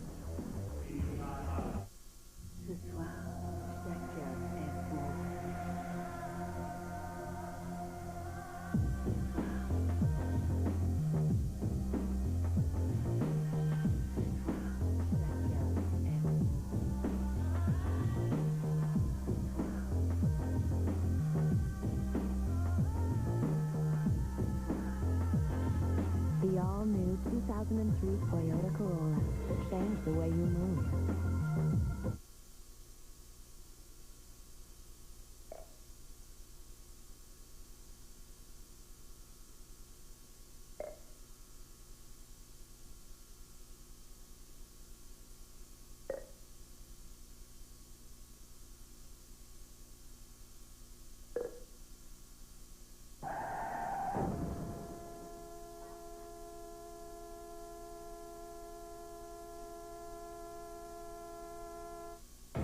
Tempers flaring That Scott Hall's got a wrench. This is making me sick. has The Undertaker gone too far. The sin of the father shall be visited upon the son. The Rock returns to Raw. What will Hollywood Hogan have in store for the People's Champ? Are you ready to separate the men from the boys? With 6 days remaining till WrestleMania, this is a Raw you can't miss. WWF Raw, Monday at 9 on TSN. It's been all Jessica Kozałka in this game. She was, of course, the player of the year this year in CIS women's basketball. The rookie of the year, Julie Davini, Waterloo, and TSN award winner Jacqueline Laval is with Norma Wick. Well, Jackie, congratulations, first of all. I guess it's a great honor. Yeah, it's a very big honor. It's nice to be here, though, and take in the event. I was going to say, as much as awards are nice, I suppose the nicest thing would be to be here right now with your team competing. For sure. It's hard to end your last year and never participate in a national championship, so I definitely would rather have my team here with me than be here just for an individual award. Second team All-Canadian this year, though, a nice way to finish out your university career. Yeah, that's a nice way to finish, for sure. Thanks very much for stopping by. TSN award handed out for excellence in athletics and academics, which is why I never would have won it. The academic part just wouldn't have happened. Jessica Kozałka getting a chance to take a well-deserved rest. 7 minutes remaining. Just before the break, she hit the hard floor a little bit hard and seemed a little bit shaken up, actually. Should mention that Jackie Laval is quite an athlete. She plays soccer as well. She She was the team captain for the student games team in Beijing this past summer. So has represented Canada, may very well do so in the future. She's getting a good look from the national team right now. What a great move there by Teresa Kleinding. Oh, boy. With Kazauka on the bench, Kleinding takes over. Grenier answers, but they're still way back. 60-46 now, Laval. Now the full court pressure. Look at Kleinding calmly break it and set things up. Kirsten Wood in her last university basketball game. Kleinding, all three players who just touched the ball are playing in their last game for Simon Fraser. What a way to go out if they can hang on and cap off the perfect season. Danny Langford from way outside misses. Bellavon. Trouble handling it. He'll have to set up. 6:12 remaining. Oh, he tries to get down low, and look who's right at the basket. She always seems to be around the ball. Teresa Kleinding. What a way for her to wrap up her university career. Vanderwall, nice little jumper from 10 feet. 12 for Jennifer Vanderwall. She had 7 in the quarterfinal, 7 in the semi. She now has 12. Great finish for her career. Julie Dion working it for Laval. Petno now working on Kleinding. Kleinding so quick, turns her back. Now Grenier. She'll take the jumper with Kirsten Wood right in her face. And that's in and out. Things slipping away now. 5 minutes left. 62-46. SFU, you get the feeling they could start to taste a little bit of perfection. Kleinding. Couple of jab steps. Three-pointer. Just off the iron, and Vanderwall pulls down the rebound. Grenier will foul. Kleinding wants to shoot. She wants to have the ball in her hands, and she wants to go to the hoop. Look at that. Stop on a dime, little step around. And just to make sure, a little scoop to get closer to the hoop. Linda Marquis calls the timeout. Desperation time for Laval as Simon Fraser lead it 52-46. We'll be back with the last 5 minutes when we return.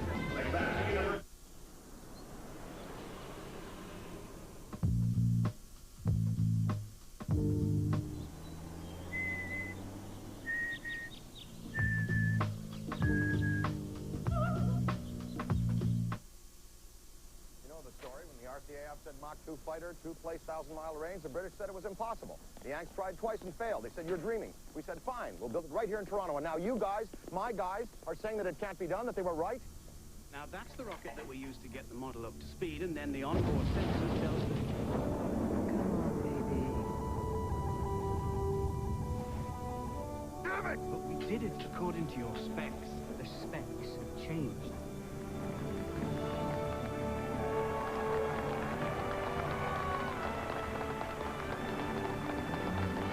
We did it. Arrow 201. You cleared for takeoff.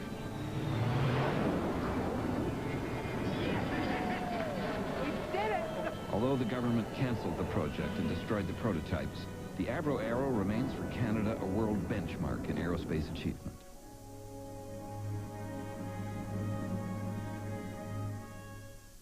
The March of Champions is well underway this weekend on TSN.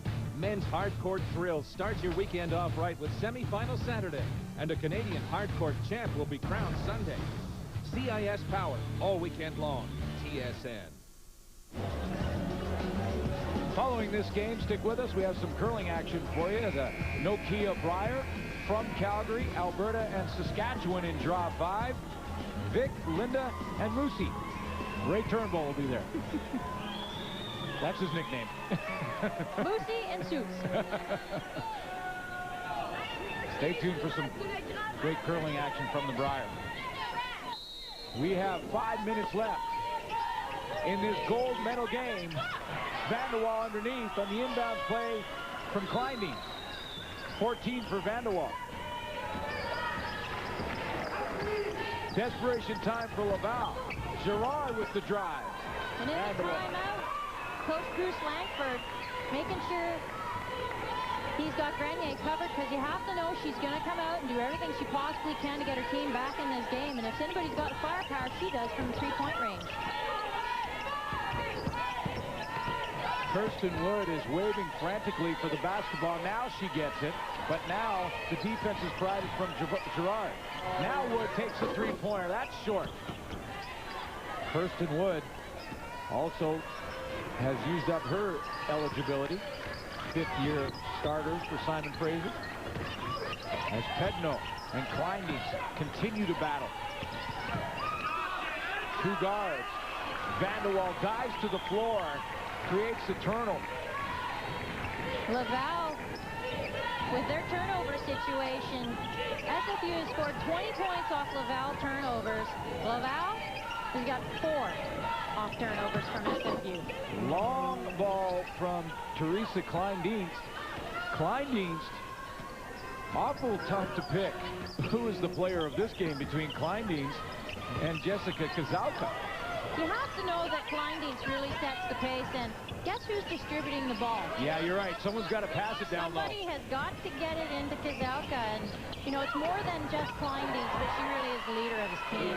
Well, and you think back to late in that first half, Laval was real close, within 7, and Kleindings with a couple of steals that got things going defensively for the Kleindings. She hit a couple of clutch three-point shots, too, to settle the team down, get into a rhythm, and allowed Kazauka and the rest of the troops to do what they do best.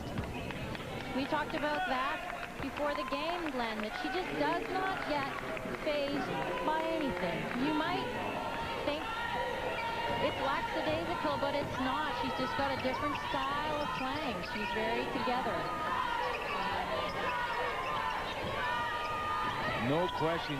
You look at her face, and you can't tell if it's the tip-off, rain or sunny. the end of the game, rain or sun, or if she's hot or cold. Yeah.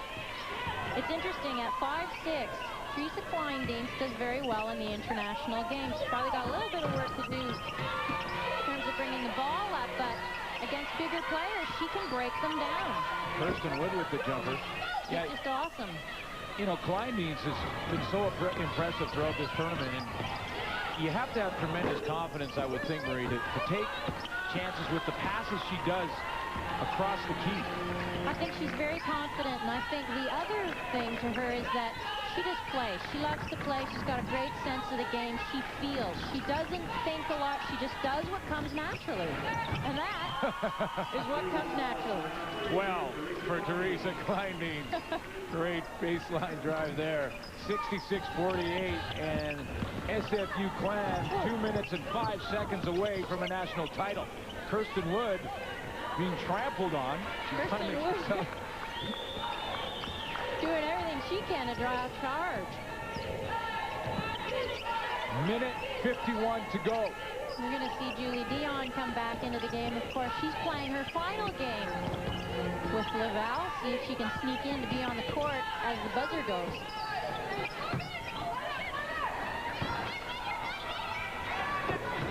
We can't say enough about the graduating players we have in this contest here tonight. No question.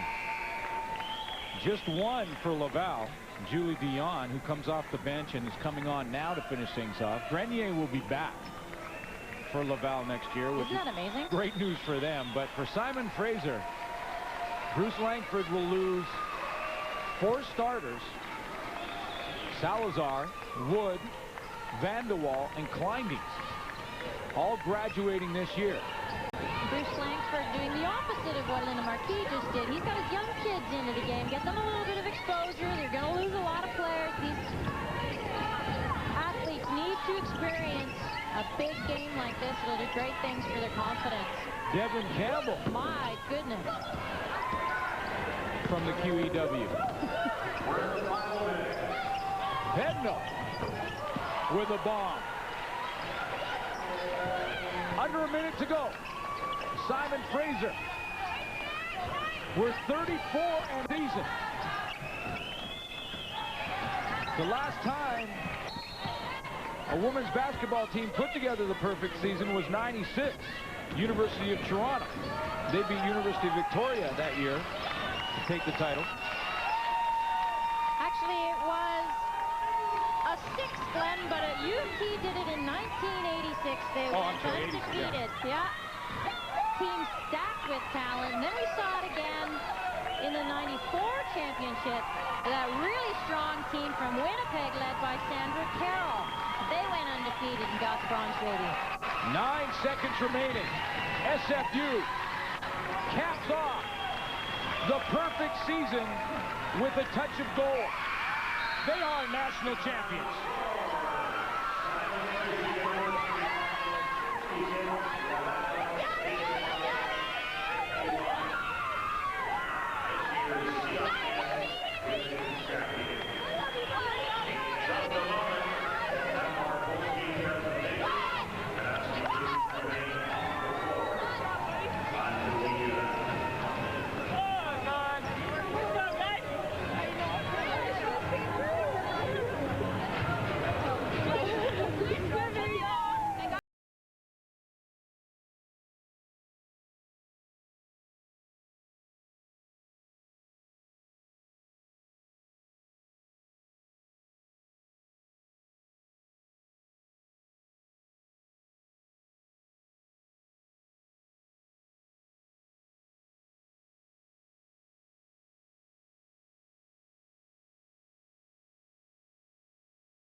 .41 points, 15 rebounds, 15 assists for Teresa Kleindienst.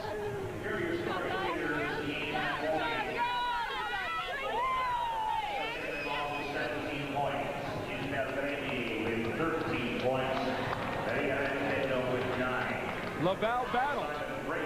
They had an early lead in this game, but they played the best team in the country in SFU, and in the end, the final, 66-51. SFU is your national champions in women's basketball. In your time, you've seen big change, had big heroes, and big ideas. You made a big noise. You loved big, you laughed big, you lived big moments. Are you going to settle for small now? The Chevrolet Impala. Big, where it really matters. Inside.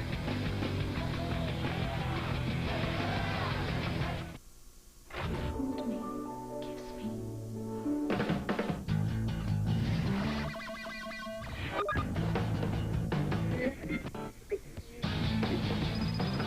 Go.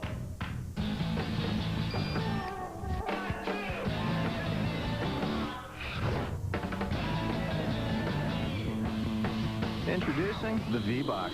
Phone, text, email. First from Rogers AT&T. Imagine. When you shave, are you demanding? Extremely. Then SFU was Teresa Kleindienst and Jessica Kozałka. They lead SFU to a 66-51 championship final victory, and Norma Wick is with Jessica Kozałka now. Well, Jessica, you are the outstanding player of the year in the CIS, but I would gather that this kind of tops that.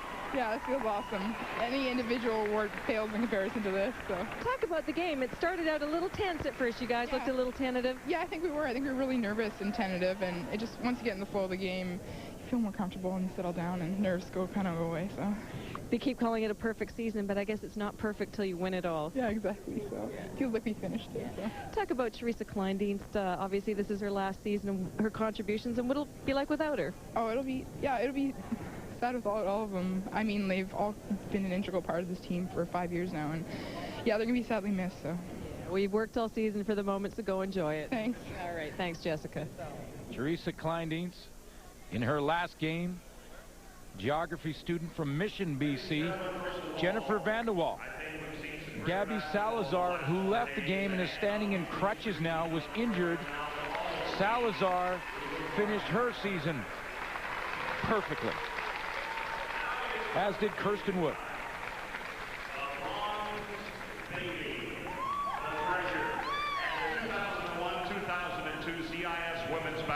There's no better way to go out.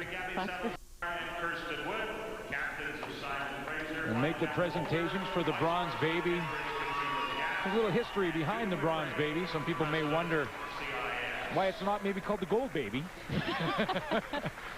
It is the gold medal.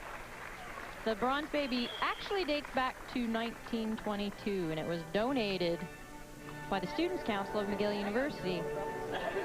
And for a long time, the WIAU, which is a combination of the Ontario and Quebec conferences, competed for the Bronze Baby.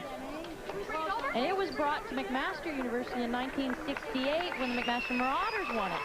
It has not been back in this gym since then. Well, it's back now, and it's heading to the hill, Simon Fraser University on the West Coast.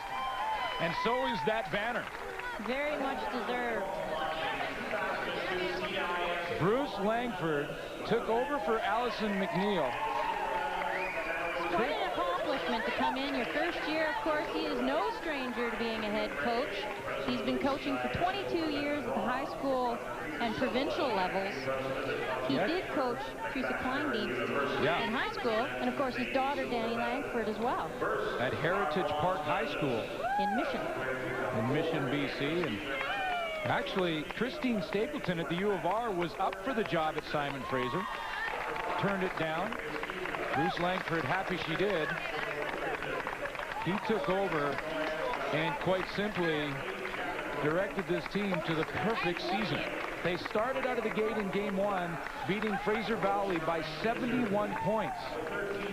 They wrap it up in the gold medal game, 66-51 win. And this has become tradition in all sports. The team photo on the floor, the ice, the field, whatever your championship. The Bronze Baby, front and center. You know, earlier today, SFU and their shoot-around, they all lined up and put on the zebra jerseys at the official table and had their photos taken under the national sign. I'd say this one caps off just a perfect season, the perfect moment. A perfect picture, capping off the perfect season. Wrapped up with the gold medal. University of Laval. You see Winnipeg get the bronze medal. They beat Regina last night.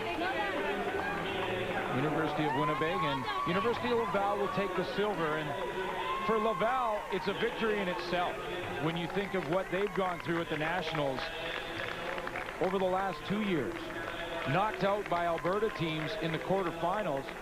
Last year by University of Alberta as Isabelle Grenier takes the silver medal. Grenier, of course, teammates with Teresa Kleindienst. We talked about that earlier. And Linda Marquis, this past summer, coached José Lalonde on the student team.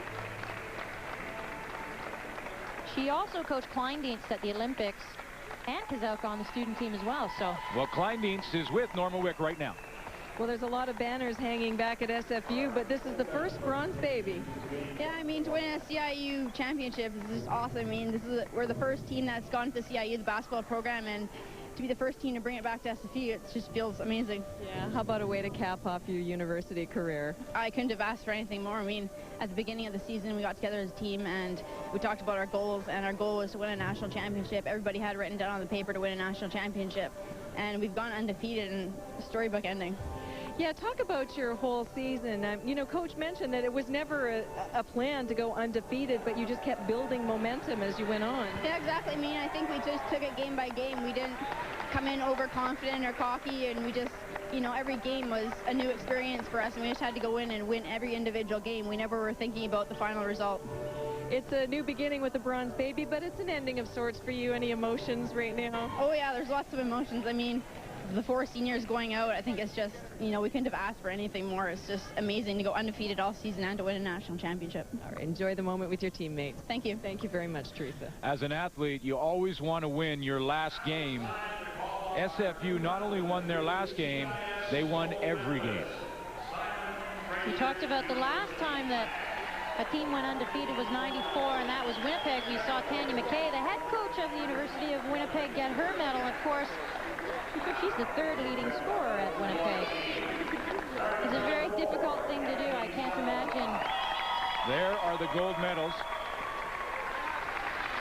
that are now being put on around the necks of Simon Fraser. That's Gabby Salazar in her last game. Teresa Kleindienst, who I'm sure will head across the pond and play professionally. And continue to play for our national team. Absolutely. And when you think about that national team, some tremendous talent. We've seen a lot of it in this tournament right here in the Nationals. Yes, we have. Very lucky. The fans are very lucky. It's been an awesome tournament for women's basketball in Canada. Isabelle Grenier put on a show. Spectacular passing from Grenier for Laval in this game, and the Clan just so tough. Jessica Kazalka underneath, Teresa Kleindienst on the perimeter. You talked about Jennifer Van de Waal and how she may be their secret weapon, and there she is with her gold medal, and quietly really was a key factor for Simon Fraser. I think she's the true secret to SFU. She really works hard underneath, and she'll get the loose ball. She'll dive on a ball. Very talented.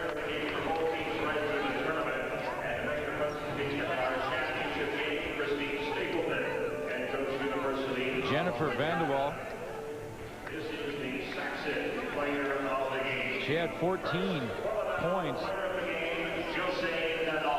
in this final. Look at the team there. Their assistant coach, Lanny Kramer, is a former player at SFU and a professional player in Germany, I think. Teresa Kleindienst mentioned in the interview, and I thought it was interesting, the first team, Simon Fraser's first team in the CIS to win a championship, and really this team and that team picture that they're posing for now is part of history. In their second season in the CIS, Simon Fraser takes the Bronze Baby. Football will start this year in the CIS. Men's basketball, Simon Fraser just knocked out of the finals of the Nationals by the University of Alberta last night in men's basketball.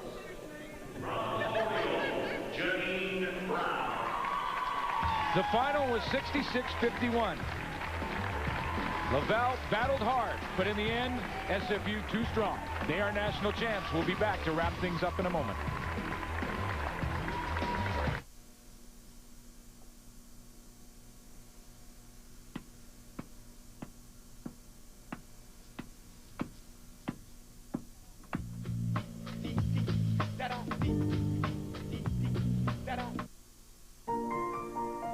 Joe's favorite recipe is perfection. Thanks to the fine-tuned cooking of natural gas. Efficient, reliable, affordable. Ah, for cooking, heating, and hot water, you're always comfortable with natural gas.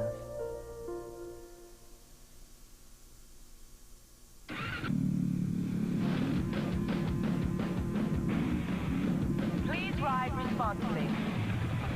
Avoid unnecessary risks, difficult terrain, and never engage in stunt riding.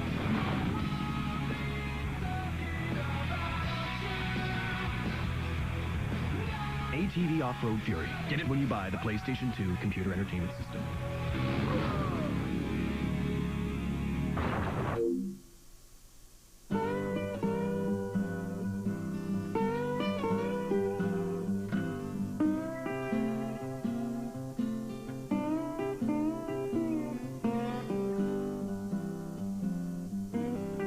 Hand-picked oranges. 100% pure juice. Pour out our best. Old South frozen concentrated orange juice. A tradition you can trust.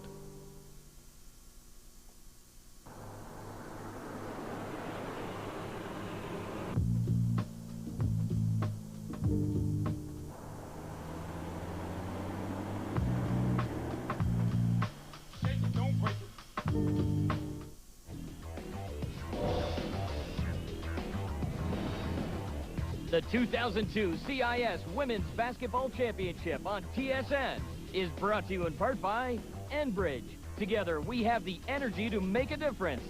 And by Source for Sports. With over 150 locations across Canada, at Source for Sports, we know our stuff.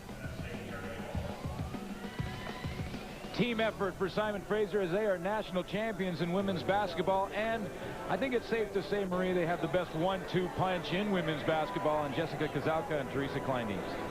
Kozałka today had a double-double and a big one, 28 points and 13 rebounds, and Teresa Kleindienst, 12 and 6, definitely two of the best players we've seen in the tournament. Did you have fun? I had a great time. Let's do it again next year. On behalf of Norma Wick, Marie Verdun, and everyone behind the scenes, thanks for joining us, everyone. This has been a presentation of TSN, Canada's sports leader. Coming up, the Nokia Brier, draw number 5. Tune in, stay tuned for some curling. SFU, national champions in women's basketball. Thanks for watching, everybody.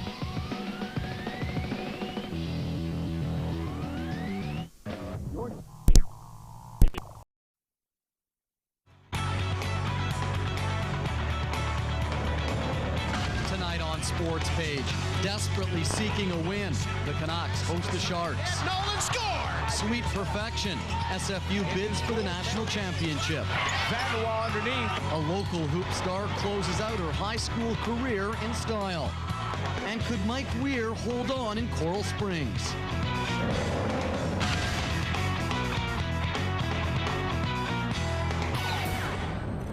Good evening, everyone. Also coming up on the big show tonight, the Western Conference playoff race. The Oilers and Stars both in action tonight. And highlights from the Brier in Calgary, where Pat Ryan's BC rink sits at 1-1. But we start things off tonight at the Garage. Nucks finishing up a home-and-home set with San Jose. And after dropping a 2-0 decision to the Sharks on Saturday night, the Canucks' goalless streak climbed to over 105 minutes. Their last goal, Todd Bertuzzi's first period marker against Phoenix back on Friday. The back-to-back losses against Western Conference foes has left Vancouver in dire straits. The Canucks sit 10th in the West, 4 points back of Dallas and the last playoff spot. And while we have heard over and over again how every game is a big game, well, tonight it was the real McCoy, a huge game, and things got rough and rumble right off the start, 20 seconds in, and this is carryover from last night. Scott Thornton giving a cheap shot to Jovo last night, and we're seeing a little payback right there. And there you see the Canucks highlight of the night. Todd Bertuzzi throwing it in front. Henrik Sedin got the marker. Then later in the first, Jovo with the shot from the point. Brendan Morrison tips it by Nabokov. 2-zip for the home side, and things look good. Some big hits in this one here. Matthias Olin on Todd Harvey. Hello there, my friend. Huge hit. Lots of those tonight. It's still 2-0. Final seconds of the first period. How many times have we seen this? A goal with less than a second to go. This time it's Owen Nolan, and it's 2-1 after 20 minutes. And then it gets from bad to worse. There you see Marco Sturm. He beats Kluche. It's 2-all. A minute and 20 later, Gary Suter, where's the D? He skates to the net untouched. He squeezes it past Kluche. It's 3-2 Sharks. A minute and 20 after that, the Sharks strike again. Scott Thornton. That's right, Scott Thornton is 20th of the year, and it's a 4-2 game. Well, Mark Crawford had seen enough at that point, so in goes Peter Scudra, and out goes Mr. Kluche, who gave up 4 goals on 8 shots. Then the Canucks try to fight back. That Murray Barron's first goal of the year cuts the lead to 1. It's 4-3. It's still 4-3 on the power play when Vinny Damphou spots Timo Solani in front, his 23rd. and it's 5-3. But late in the period, the Canucks creep a little closer. My second favorite check. That's right, Jan Halavich. Great hand-eye coordination. His 14th, and again, it's a one-goal game with 20 minutes to play. Move to the third, off the draw, Nolan over to Adam Graves. He beats Skudrin. The Canuck D, you can't let that happen. The lead's back up to 2. And then a weird play. Look at Brian Marchman. It looks like he's unconscious after being hit by this elbow by Jarkko Ruutu. Maybe it knocked him out, maybe it didn't. It's really hard to say, but you know what? When Marchman can get up, skate over to the bench, and you know what? He looks pretty good to me. I think he might have been faking it there. Less than a minute to go. Skudrin's on the bench for the extra man, and if Evgeny Nabokov decides to go for the glory, and you know what? It's all Sharks tonight, so why not? He scores 7-4, the final. The Sharks rout Vancouver in their own barn and sweep the series with the Nucks in doing so. Nolan came up huge for San Jose, scoring once and assisting on 4 others. Vancouver has only 1 win in 8 games this month, and one of the main reasons has been inconsistency in goal. It was really tough, tough loss and disappointing, and but we got a 2-0 lead, you know, in this league. We got to keep that lead, and we didn't. They just, I think maybe that first goal gave them some momentum with less than a second left, and you hate to give those up, and it seemed like they got momentum off that one, and they just kept coming. Our goaltending needs to be better. There's no doubt about that. We've got to have better goaltending, and we will get better. I mean, Danny just has to look at his record. His record is very solid this year, and continue to work hard. 4 goals on 8 shots tonight. Okay, the Canucks now head out on the road for 6 games in 10 days. Their first stop is in the Music City, where Cliff Ronning will be honored for playing his 1,000th NHL game over the weekend. Tune in tomorrow night for BMAC's feature on Ronning's improbable NHL career. Okay, let's go to Landover. Capitals in the 9th place Oilers. Sergei Gonchar moves in from the blue line. Nice pass to Peter Bondra, who won times at home. 2-1 on Bondra's 31st. Later in the period, the Oil are threatening, but the heads-up pass right here by Glenn Metropolitan. He sends in Bondra all by his lonesome, and he scores his second of the game, makes it a 2-2 hockey game. The Oilers blow in the 2-0 lead. Let's move to the third period now, and the Caps are buzzing once again. Tommy Salo makes the first save, but Dmitry Kristich lifts the backhand home. 3-2 Washington. Oilers in trouble. Then less than 2 minutes to play. Peter Bondra completes the hat. Tommy Salo facing only 17 shots in the game, but it was enough. 4-2 the final. Now, since giving up that horrendous goal against Belarus at the Olympics, Salo is 1-3 with a 4.06 goals against average. Probably probably only one dude in all of Vancouver upset that the Oil continue to slide. Let's go to Dallas, Stars and Devils. Eddie Belfour back between the pipes for Dallas after getting a few days off. No score in the second. Sergei Brylin spots Tommy Abilene in the slot. He goes upstairs. His first of the year makes it a 1-0 game for the Devils. We're still in the second, and New Jersey's on the power play. Brylin to Scotty Gomez. They play give and go. Brylin ends up with his 10th of the year, and the Devils doing the Canucks a favor, and they lead this one by a score of 2-0. Let's go to the third as Dallas tries to mount the comeback, firing 12 shots at Marty Brodeur, but he stopped them all to earn the shutout. The Devils skate away with the 3-0 victory in Big D and avoid their first 0-4 road trip since 1993. New Jersey is now in sole possession of 7th place in the East with 68 points. Now, the Devils also do the Canucks a favor by denying the Stars a chance to widen the gap in the Western playoff race. Dallas still sits in 8th place, 2 points behind LA and Phoenix, but the Oilers and Canucks are also close, and they lost tonight. Vancouver remains 2 back of Edmonton and just a single point up on Calgary. We will have action from the NHL's other 6 games coming up a little later, including the Leafs and Flyers. But for now, we will turn our attention to hoops. And heading into today's CIS women's basketball final, the SFU Lady Clan had been perfect. 34-0 this season, and one more win would make them national champs. But in their way, the Laval Rouge et Or. The finals taking place in Hamilton, so to Steel Town we go, and let's take a look at this. And there's Bruce Langford looking for one more win. First quarter, SFU down by 5. That's right, down by 5. Isabelle Grenier hits the jumper, 2 of her 13, and Laval led by 7. The lead now is down to 1 when senior Kristen Wood hits the long-range bomb. That's a 3, and the Clan take a 2-point lead. They lead by 5 when Jessica Kazauka starts to heat up. 2 of her game-high 28, and the Clan take a 7-point lead. And then Teresa Kleindienst nails one from beyond the arc. SFU up by 7. Second half, and another senior picks it up. Jennifer Vanderwall, 2 of her 14. SFU up by 11. With the lead up to 13, the Clan start hitting the offensive boards. Kazauka the miss. She gets her own rebound, the harm, the foul. Kazauka with 13 boards in the game. In the end, the Clan, well, they were just too much. They were too much for everybody all season long. Their record 35-0. That's Bruce Langford's first year behind the bench. Gotta be happy with the way things went. SFU wins their first ever CIS title with a 15-point win over Laval. Teresa Kleindienst caps her college career in style, taking home the MVP award in the final game. That trophy will go nicely with the one she earned in 2000 as MVP of the NAIA Finals. Okay, still with hoops, and before Bruce Langford took over the reins at SFU, he coached the girls team at Heritage Park. Under Langford, the Highlanders won back-to-back provincial championships. On Saturday, Heritage Park won their 3rd straight BC title, and a big reason for their success has been the play of Kim Smith. The senior closed out her high school career by being named the tournament's MVP for the 2nd year in a row. But as you'll see, for Kim Smith, this is just the beginning.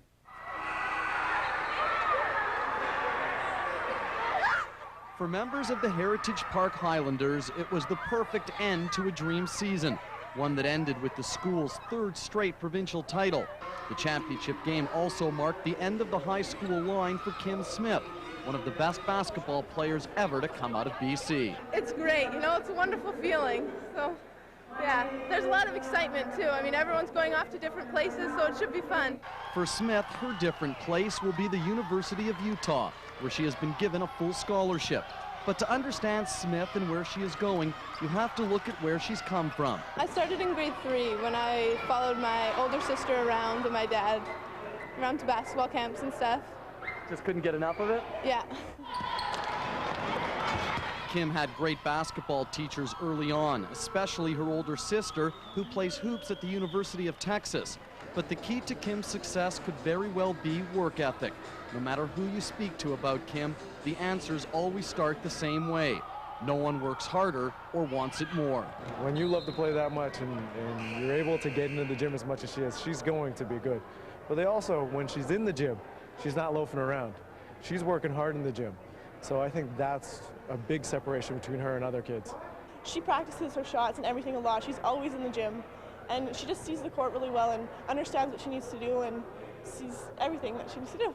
There's an old saying that goes, practice makes perfect. And if that's true, there is no doubt that Kim will approach perfection on a regular basis. They open the gym up for me every morning at like 6:30 and the rest of the team, so we can get in there and shoot 2 hours before school starts, so it's nice.